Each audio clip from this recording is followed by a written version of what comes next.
I'm Phil Murphy. We're about to start the final stage of Overwatch League before playoffs. NYXL is clearly the team to beat, but we also think it could end up being West Coast versus East Coast near the end. Emily Rand joins us now to do our pre-stage placements. Emily, let's change it up. Start at the top. At number 1, this is the safest pick we could make. NYXL, the only 2-time stage winners, retain the top spot. Emily, tell us something we don't know about NYXL. I mean, again, the thing that is just so impressive about this team is their flexibility. And that will actually be put to the test because now it is a new meta. It's a lot more tank focused. It's more of like a death ball meta as opposed to dive. So this is really where we're going to see how well NYXL can adapt. But the thing is, they still have all of the pieces in place to adapt fairly quickly. So there's no reason to think that they won't continue to dominate the Overwatch League in Stage 4. At number 2, we have the biggest surprise of Stage 3. Now lofty expectations for Boston Uprising as we enter Stage 4. Emily, where do you think Boston needs to improve to challenge NYXL?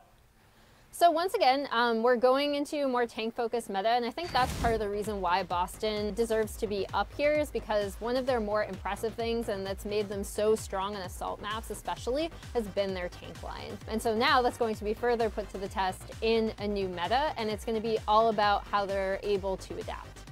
Emily, at number 3, maybe this has something to do with that new meta, maybe the most controversial placement, London Spitfire. They went just 5-5 and finished 6th in Stage 3, their worst performance in both categories. Emily, sell us on this. Why should we trust the Spitfire? So again, Spitfire have a lot of key pieces in place to be able to do well in this meta. And I also think another thing that we have to look at is that they were dealing with a few injuries in the past stage. They are still the 3rd ranked team overall, and they actually also still have a higher map differential than Boston, who's in 2nd in the overall season. So I don't really think there's a reason to drop London all the way down quite yet until we see how well they do in this new meta. At number 4, LA Valiant finally made the playoffs, then took a quick exit at the hands of NYXL, the eventual stage champions. Emily, Valiant's lack of diversity in playstyle was a problem last stage. What do they need to add to their arsenal?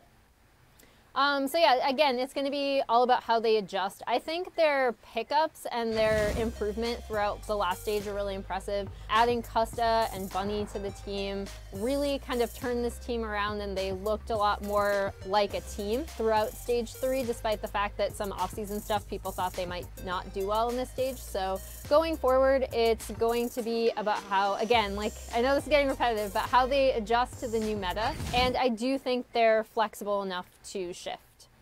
Well, Emily, I don't think we're going to not talk about the new meta in this next topic. At number 5, Los Angeles Gladiators. They make it in largely on the back of Fissure while we're talking about great tank play. Yep. Let's focus on him. How far can Fissure carry the Gladiators?